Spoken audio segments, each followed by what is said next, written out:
Hey everybody, this is Levity Whispers, and I have a new video for you. Obviously, what I'm going to be doing is I'm going to be going through some of my favourite films and some of my favourite albums of this year, as detailed in my last video.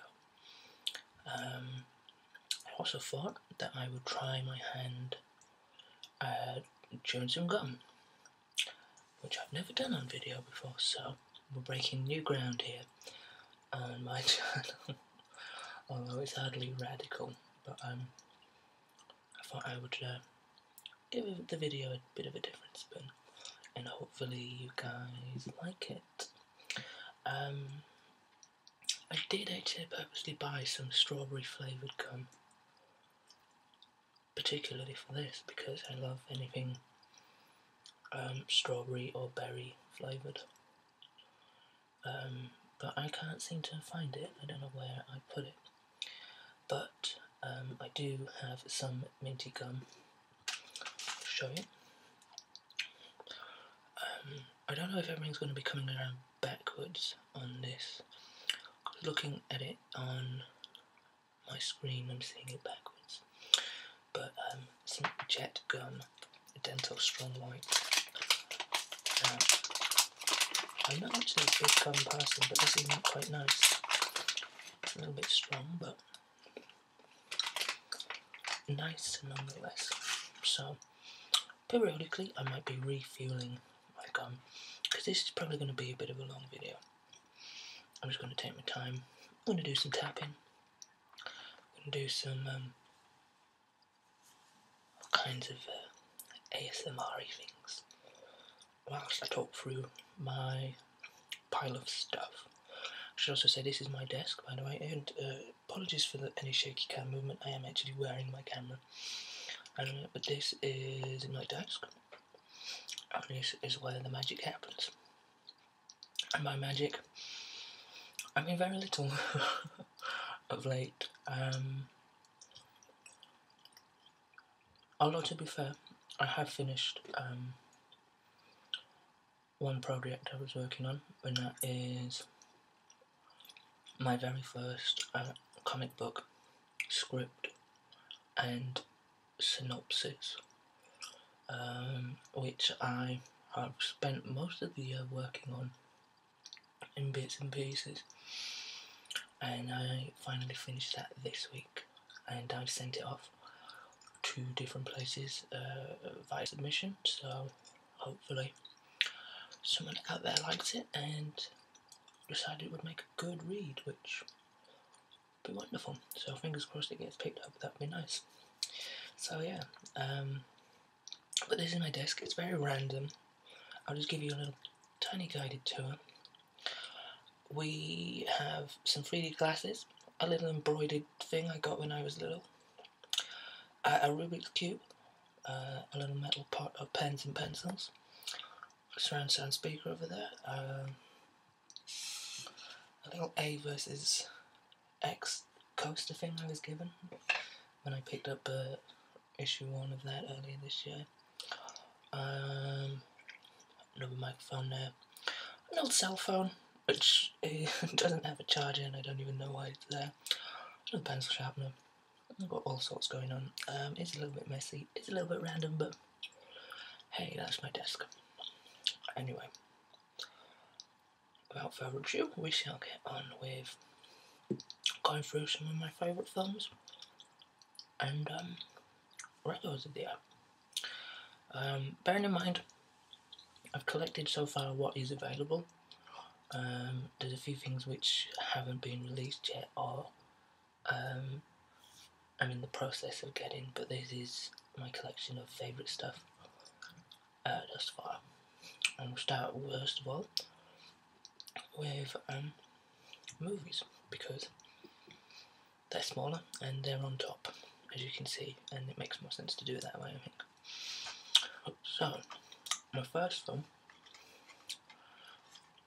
on Blu-ray, I'm going to add, just to be flashy, not that that makes any difference, is 2 Days in New York, Julie Delpy, who I am a huge fan and advocate of.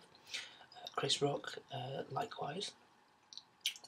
And this is a comedy. It's essentially it's not a direct sequel, but it's a sequel in the sense that it's a sequential carry-on film with Julie Delpy's character here.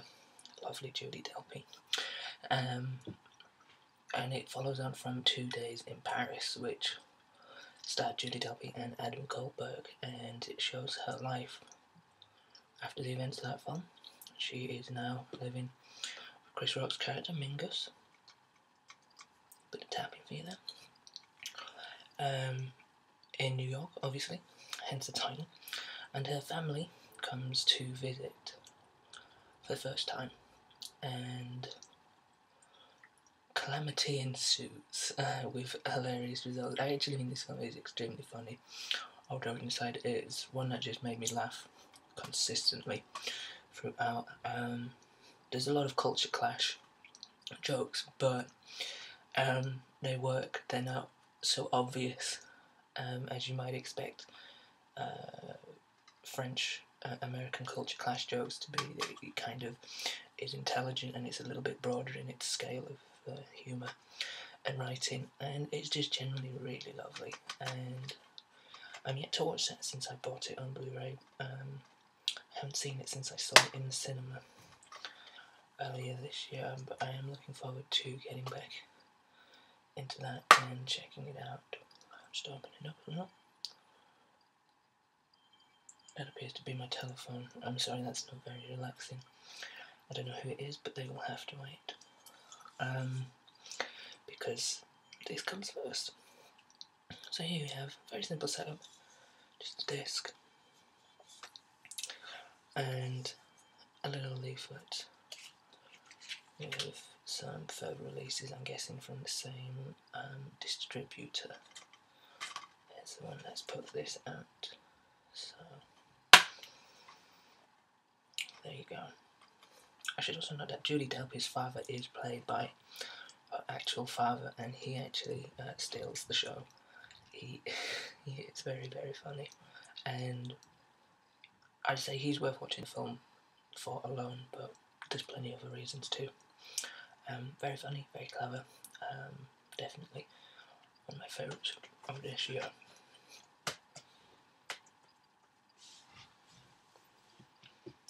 My second film is a documentary concert movie hybrid thing. It is called Shut Up and Play the Hits, and it is essentially a documentary detailing the last few days of the band LCD Soundsystem. Now, I don't know if you've heard of LCD Soundsystem. If you have, do you like them? If you do, then this is a must-have, especially this edition I'm going to put out and show you why. But LCD Soundsystem were a band that formed when I was in university, my first year, and then they only lasted a few years, but they decided to call it quits last year, which is unusual because the band normally ends often on bad notes or what have you, but they decided that they wanted to do 3 albums and then call it a day, and they did so in very spectacular fashion, as this film documents. This film documents the last couple of days before this big concert that they put on, this big farewell concert in New York. And so it documents the days before that. It follows band member, band leader / former James Murphy around. The journalist and author Chuck Klosterman does an interview with him, a very interesting interview actually, and that's sort of interspliced into the documentary footage, along with footage from the concert, so you get a bunch of musical numbers thrown in there. And it also looks at the day after. So It's an interesting narrative, and the way it's split works really well. But yeah, so this is the last ever show for LCD Soundsystem in Madison Square Garden. And if you're a fan of the band, the reason why you want this set in particular is because it's a free disc edition. So not only do you get the actual film, which is that, but you also get some bonus features, which isn't unusual with a DVD or Blu-ray. But you also get the full 3-hour concert as well, without the interspliced interview footage and documentary film. So you get footage from the concert in the film, but you also get the full 3-hour concert as well, which is absolutely amazing. I remember when it aired for the first time live last year, watching it over here via YouTube, I think, and I was up until about 8 AM in the morning, just because it was just too good to miss. And although I was very tired the next day, it was definitely worth it, as is picking this up if you're a fan of the band. If you've not heard of them before, you should definitely check them out. In fact, what I'm going to do is I'm going to make a little playlist with trailers for all the films I'm talking about, and I'll also throw in a sample track, perhaps, of each music act I'm going to talk about today, but definitely the trailers for the films. So if anything takes your fancy that you've not heard of, I will make a little playlist, and I will include the link for it in the description box. There you go, that is the free disc edition of Shut Up and Play the Hits, which is very, very good. Just gonna get a little bit more gum. I hope you're enjoying this so far. I must say, just while I'm doing this, it's actually really nice to be back. And it's funny because it's like a lot of things, until you start doing it again, you don't realise just how much you've missed it. So, moving on. My third film I'm putting out to talk about is called Chronicle, and it is a original screenplay superhero film, and it's also found footage as well. But why I really like this is that it gives a fresh lick of paint to both genres.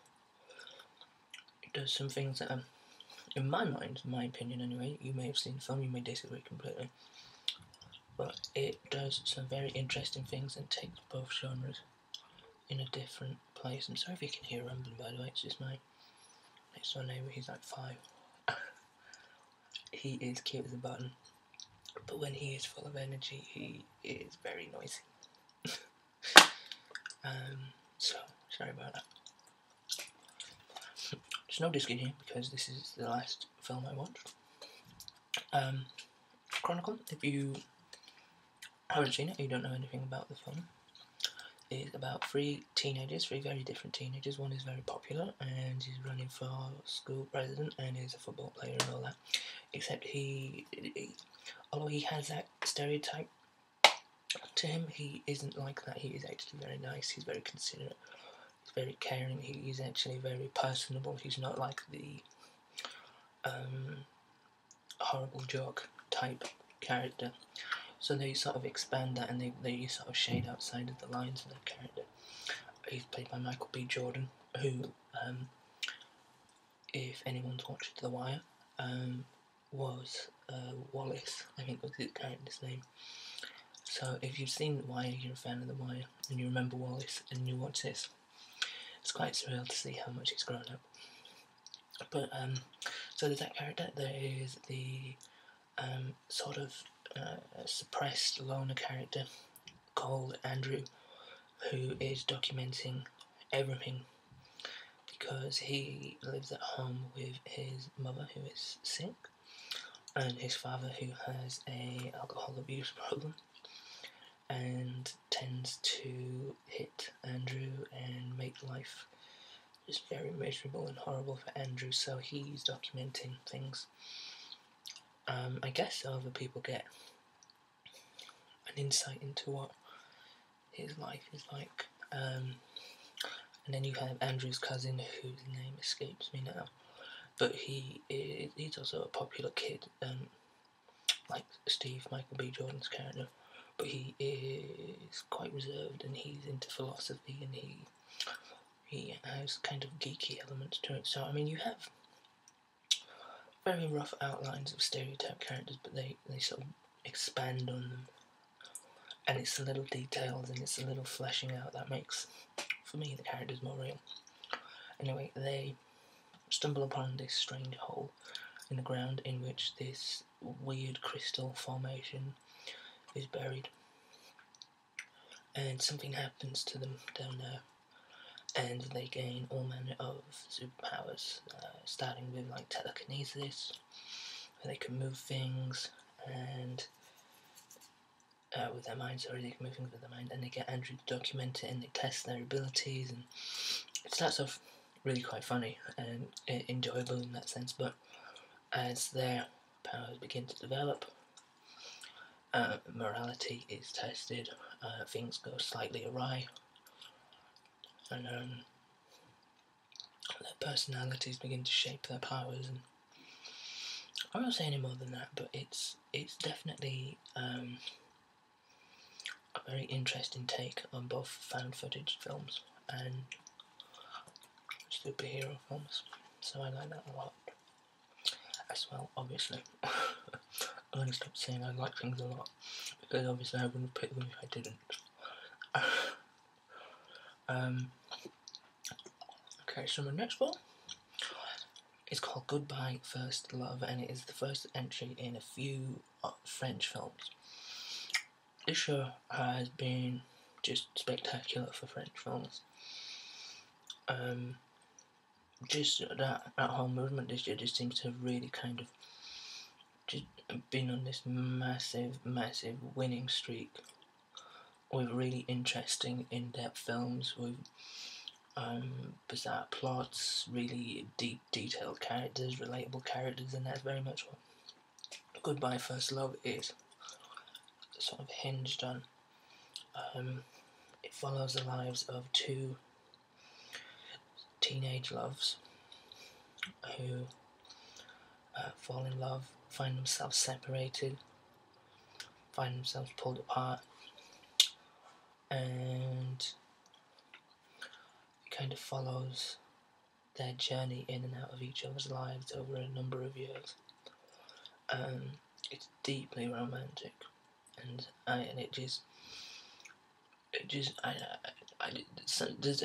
it's weird to put it into words, but I generally like. I can go for a film that is very bare in plot, but if it kind of captures sentiment and emotion well, and does it in a genuine way, and can be relatable and feels realistic and engaging with the viewer, and if that works with the characters as well, then I will generally find myself forming a sentimental attachment to the film. And that's very much the case with Goodbye First Love. It's a very sweet film. It's quite sad in places. Very romantic, as I said, and just brilliant performances. Simple story, characters that just kind of resonate very deeply, and I like it a lot. It is by Artificial Eye, which I don't know if Artificial Eye actually distributes outside the UK, but if you're looking for films of this nature, or films that are perhaps a little left of centre, perhaps a bit more indie-spirited, then you can't do wrong by looking into Artificial Eye. They put out We Need to Talk About Kevin, which was one of my favourite films from last year. So they are an excellent go-to distributor if you like that kind of thing, and I think it is just in the UK, but don't quote me on that. I could be very wrong. Let's just adjust the camera a second. There we go. Okay, so my next film is something that I never thought I would have liked in a million years, and I think I like it even more because of that surprise factor. It's, on the surface, essentially an 18th century Danish costume drama. It's called A Royal Affair, and it follows the life of this sort of prestigious English girl in the early 1770s called Caroline, and she is married off to the King of Denmark to keep bloodlines. Hello car, please don't be so loud. I'm trying to do a nice quiet video here. Anyway, she is married off from her family so that they can be connected to aristocracy, as it were, back in those days. Except she quickly finds that the marriage is not to her liking. Her husband, King Christian, is a little bit eccentric, going on insane, and he is actually really very rude to her at first, and he's quite horrible to her, and she quickly becomes very sad and realises that she's trapped in this marriage now, and that she is forced to sort of just accept this life that is just generally not very nice for her. And she ends up having an affair with the king's personal physician? I'm not even saying that right, I don't think so. Who is played by Mads Mikkelsen, who is a tremendous actor.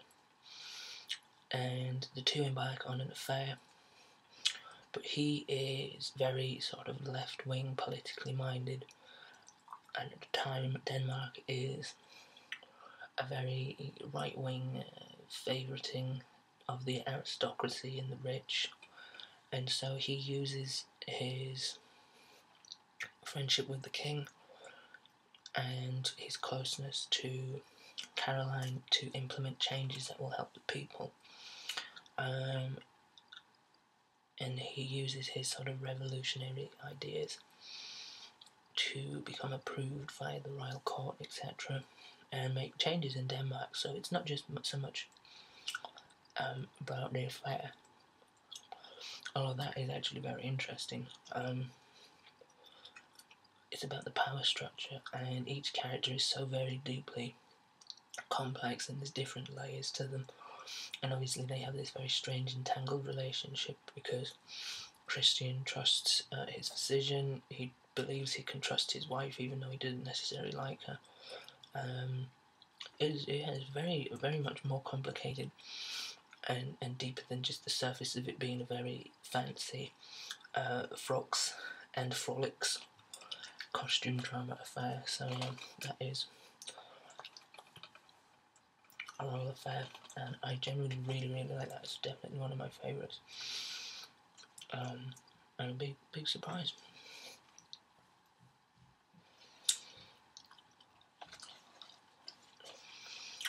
Second to last film I've got for you is called The Raid. As much as I do like sort of indie spirited films and dialogue heavy films and abstract films and films that are unusual, films that are of art house merit, shall we say, I'm a big fan and a big defender of genre films, and this is very much a fantastic genre film.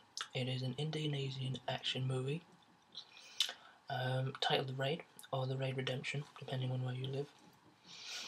and it is essentially 90 minutes of some of the most beautiful fight choreography I've ever seen. It is really fast, it's hard hitting, and moments in which the physicality of the film generally make you wince. I remember seeing this earlier on in the year at a midnight screening,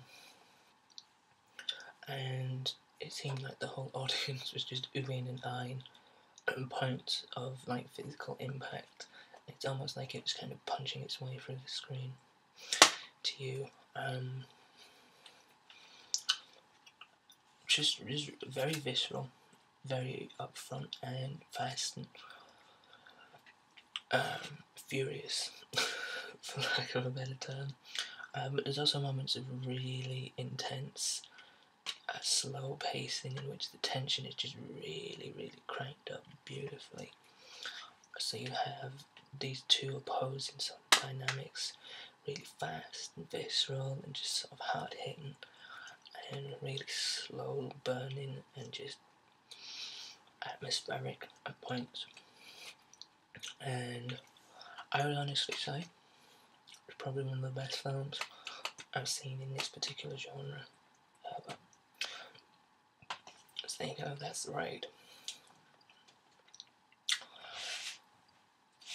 My last film is another French film called Café de Flore, and it essentially follows two separate narratives that are interwoven. One is set in the 1960s, where you have Jacqueline there, and her son, whose name I forget. Her son has Down syndrome, and she is a single mother, and her son is her total outpouring of love. Like every feeling she has, she pours into her son. She wants to protect him, obviously, she wants to care for him, and she does, and you really feel every ounce of passion that she has for her child and how much she wants him to strive and have the best sort of upbringing he can have. And yet she takes him to a day nursery and he begins to make friends and he becomes less reliant on her, and you kind of see how, although there is definitely always going to be a beautiful loving bond between them, he needs to live his own life at some point. So you have that very sort of heart-wrenching detachment there as well. And on the flip side to that, you have Anton. Sorry, I just can't remember, it's a while since I've seen this. Who is a successful sort of dance music DJ who's living in French Canada. And he has recently separated from his first love, who is also the mother of his children, and he is starting a new relationship with another woman. And although he loves her, he still has very strong feelings for his wife, and he finds himself torn between them and between his children, and he sees the sort of toll that his new relationship is taking with his children. So you have two split stories that are intertwined throughout the film, but there is also, without saying too much, a very light sort of pseudo science fiction thing going on. I say science fiction slash philosophical slash spiritual thing that perhaps both timelines are more interconnected than is first seen. That's all I'm gonna say. But just a genuinely beautiful, emotional film with such a really interesting concept. And I just genuinely love it. I think the performances in that are fantastic. And again, you know, it's fueled by great performances and fantastic writing and just this really sort of pulsing core of genuine, authentic emotion, and it's just just wonderful. There's a few other films that I'm still to get. I'm wanting to, obviously being a comic fan and a huge Batman nerd, I'm wanting to get the Dark Knight Rises, but I believe Santa may be bringing me that for Christmas, so I've refrained from treating myself to that and a couple of other things, but there you go. There's my film section for this video. As I said before, I'm going to put trailers in a playlist, and I'll put that link in the description box for the time being. Gonna get a little bit more gum, and I hope this video has been alright so far. If you've no interest in it, hopefully it's been boring enough to send you to sleep. So it's a win-win in the ASMR whisper community. If people are interested in your videos, that's a plus. If they find it boring and go to sleep, that's also a plus. So strange, but rather wonderful. So, music. Let's get into this. I am at the minute going through a list of about 70 records that I put into a sort of replay list for the year that have become like favourites or records that I've scored 8 or above. For those who don't know, I review records both for my own website at thespeakerboxbelow.com. I'll put a link into that as well, just for sheer cheap promotion. And I also review for thewildhoneypie.com as well. But at the minute, I'm listening for about 70 records. I've all got about 8 or above for my end of year lists, which are coming up very soon. So, in preparation for that, I bought a bunch over the last number of weeks, a bunch of records that are like in my top 10 to 20 for definite 20, possible 10. These are all like contenders for like the top half of my list. So yeah, some of which you may have heard, some of which you may love, some of which you may never have heard of. But here we go. So this is Iora by Castrati. Now, I want to say that they're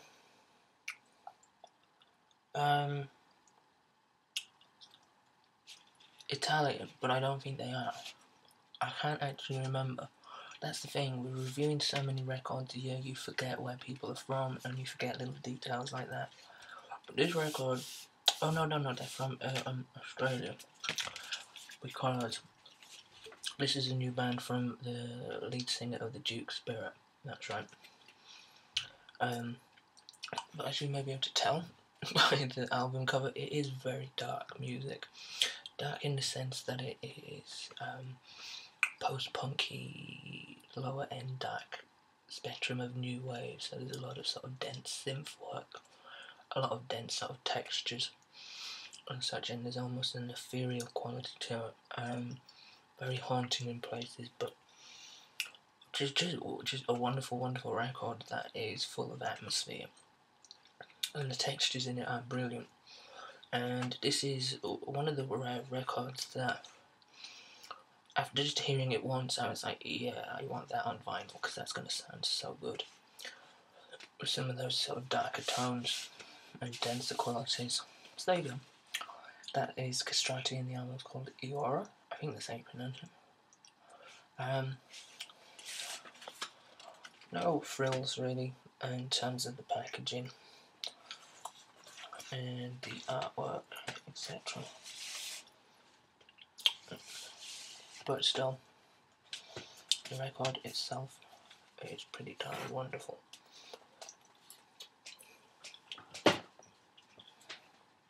My second record I have for you is called The Money Store by Def Grips. Now I don't actually have the disc in here because it's currently on my record player. But Def Grips, for those who don't know, are an alternative hip hop group who mix all manner of styles. I mean, they are very, very experimental. They sample. Like, for example, here's a little strange factoid on this record somewhere. I haven't been able to identify it. There is a sample of the tennis player Serena Williams when she does that strange grunting noise when she hits the ball with force.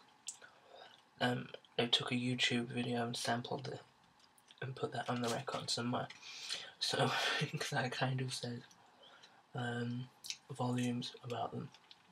The record artwork is a little bit cruder than most stuff on here, but is very sort of reminiscent of Raymond Pettibon, to me anyway, whose sort of crude hand-drawn style I really like. He was very much a pioneer for punk rock artwork, and he's done many, many legendary covers. One of my favourites is for Goo by Sonic Youth, of which I like so much I have a t-shirt of somewhere. But yeah, Def Grips, very much the complete opposite of relaxing, but still very innovative, very odd, very edgy, and just generally very inventive, very creative, and very, very, very original. So yeah, that's Def Grips and The Money Store. I should also say, if you know who Def Grips are, you know that record, or you go out and check out the record and you like it, I am currently running a competition on my music site, speakerboxbelow.com, link in the description box for cheap marketing, where you can win a MP3 copy of the album.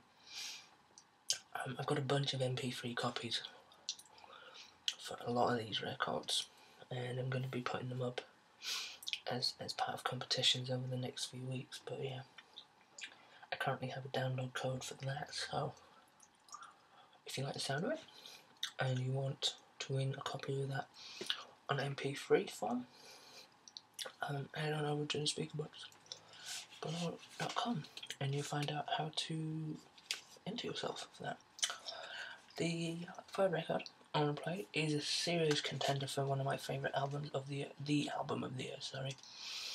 It is called Kill for Love by Chromatics. I could very well have mentioned this on one of my record store roleplay videos, I can't remember because it's been a while, but this is a double disc LP. It's about 120 minutes long, and what I like about this is that you have, let's see if I can show you this, bright pink, magenta vinyl, very different, very fresh, very funky, very vibrant, but it's very fitting with the music in the sense that it's very sort of shoegazy, hazy, music that takes sort of influence from post-punk, new wave, sort of Untitled disco, all sorts. If you've seen the movie Drive and you like the soundtrack to that film, then Kill for Love, or anything by Chromatics, or anything off the Italians Do It Better record label, or anything just in general that the guy that owns and runs that label, Johnny Jewel, has done, is definitely worth checking out because it's all of that sort of ilk. Again, very atmospheric, textures are fantastic, almost haunting quality to the record, but yeah, there's some really nice grooves on here as well. Definite contender for my album of the year, right there. Mind you, having said that, so is this next record from another Australian band, because let's face it, Australia rocks. This is called Lonerism, and it's by the band Tame Impala. This is their sophomore album, and it is a record that is ripe with like psychedelic influences from like the Beatles' Magical Mystery Tour to sort of Todd Rundgren's Wizard period. Yes, that's the name of the band. I'm not just exclaiming yes. All kinds of really great, detailed, sort of frazzled guitar sounds. Sort of really weird, yeah, totally engaging sort of breakdowns and progressions. In fact, this record's really progressive in many, many ways. I mean, it has a very distinct throwback style, but the way in which it takes its influences and kind of threads them with its own ideas sort of separates it from just sounding like a tribute album to sort of 60s psychedelica. Yeah, generally really love this record, and this too is a high grade potential for album of the year for me. I'm undecided on the artwork. I kind of like it. It's very reflective of the album's theme of like isolation and loneliness and kind of literally looking at a world from the outside in. But it's a little bit Instagrammy, which is not bad. I mean, there's nothing wrong with Instagram. I don't know if like an Instagram-esque photo makes for the best album artwork. I do like the back cover. It's actually very reminiscent of Jamie T's debut album Panic Prevention, in the sense that it's just like a literally clustered studio full of equipment. And that's kind of cool. You get like an insight into the makings of the record, I guess. And again, I have a digital copy of that, which I'll be giving away at some point. So if you like that, keep your eyes peeled. I'm going to move into a little bit more hip hop now, in the form of LP, Cancer for Cure. LP is a long established veteran New York MC who started off in a group. I keep wanting to say Organised Rhyme, but that's not right because that's a Canadian group that Tom Green was in. I can't remember now off the top of my head what group he started off in like the early 90s. But he quickly became a solo artist and was very prominent on the indie scene for a long time. And this is like his first full album in a few years. He's done some sort of instrumental stuff. This is like his first full album for a few years, and it's just amazing. Just the beats on this are fantastic. If you're into hip hop, and you're into sort of like alternative stylings of hip hop, really cannot recommend this highly enough. Just very strange, again almost quasi psychedelic beats with almost like an industrial sense to them as well. Really big, beefy, robust tunes. He did the production for another record I really like called Rap Music by Killer Mike. And again, the beats on that album, much like this, just really beefy, robust, and just full of sound and full of wonderful ideas, executed brilliantly. I don't even know what the artwork on this is supposed to be honest, but I kind of like it. It's quite good. However, it's not as nice as this, which I'm about to show you. This is a new album from Flying Lotus, who is a DJ, producer, slash solo artist, slash beatmaker, slash experimental musician, and relative of the late great jazz legend John Coltrane.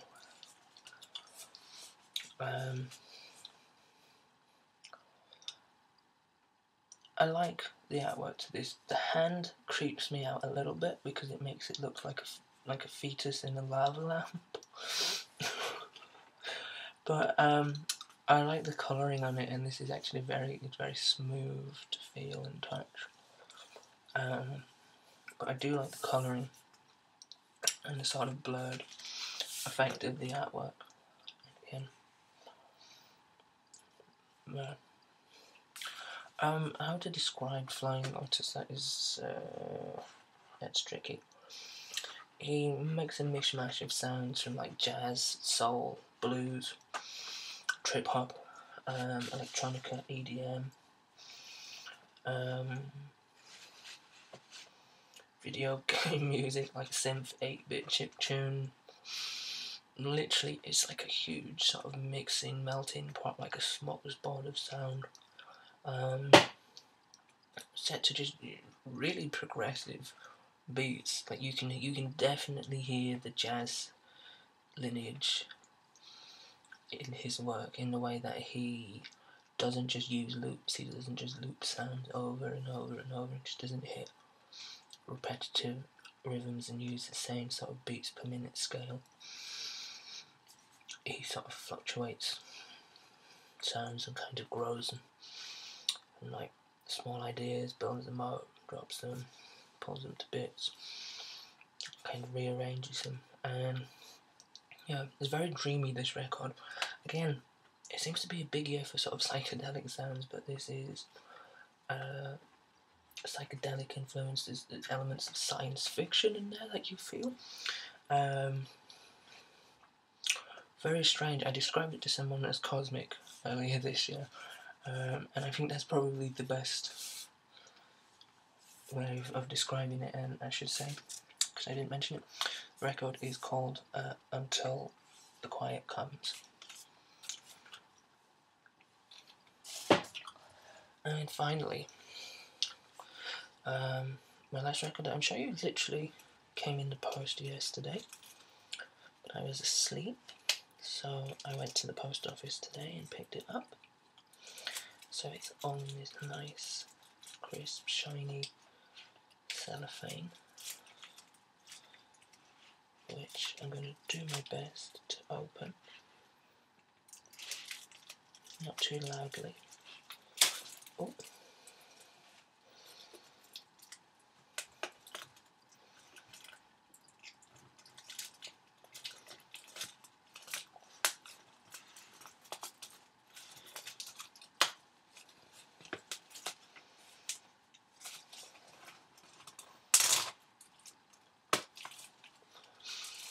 And this record is called Coexist, and it is a sophomore record from a UK band called the XX, whose debut album won the Mercury Music Prize about 2 years ago, I think. For those unfamiliar with the Mercury Music Prize, it is essentially like the Polaris Prize in Canada, or the UK music equivalent of the Turner Prize, where it's a bunch of acts, I think it's 12, nominated each year, and one person is the winner, and they get recognition for it. It's judged by a series of people within the industry. They get a cash prize of how much I forget now. And typically with the Mercuries, when you win it, you tend to see your album sales go up massively, which is always a good bonus, I guess. So, there you go. And to describe the XX, very minimal. That is the very core of their music. Oh, sorry, I'm hitting the microphone there. I mean the camera. Very minimal guitar music. Again, very haunting, very ethereal. Brilliant for nighttime listening. A lot of clean guitar sort of picking. They use space a lot. Like there's a lot of stretched out sounds. I mean, nothing's ever rushed or layered. It's all kind of really sort of sparse, but very chilling and haunting. And this record I like a lot because the guy who does the drum work for it, the beats, the percussions, the extra bits and pieces of music, who essentially has took on a producer role for this record. He is called Jamie something, but he goes by Jamie XX for his solo work. I'm not even going to attempt to put that back in just yet. And he does a lot more sort of club music, down tempo, sort of ambient, post dubstep, a lot of beat work, and he's sort of incorporated that on a minimal scale into this record. Again, nice glossy cover piece there. So you've got that going on in the record as well. And just what I like about the XX on this album in particular is that their lyrics are very, very simple, very straightforward, but extremely profound. They kind of cut around the flowery artistry of words and just kind of speak from the heart.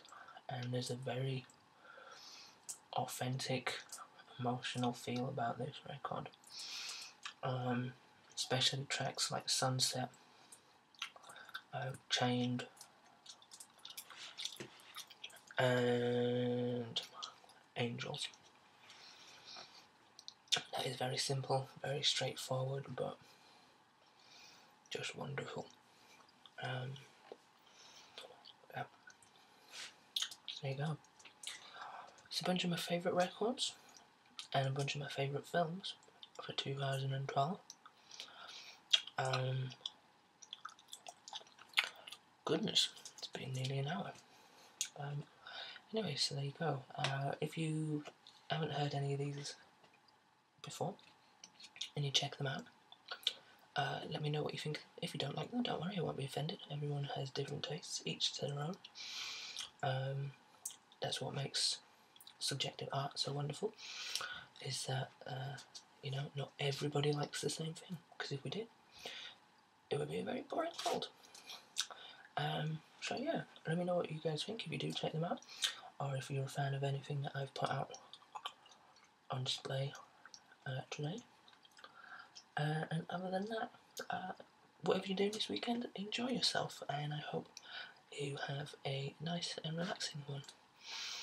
Stress-free, and it's spent with loved ones and such, and it's nice. Okay guys, that's going to be it. I'll speak to you later.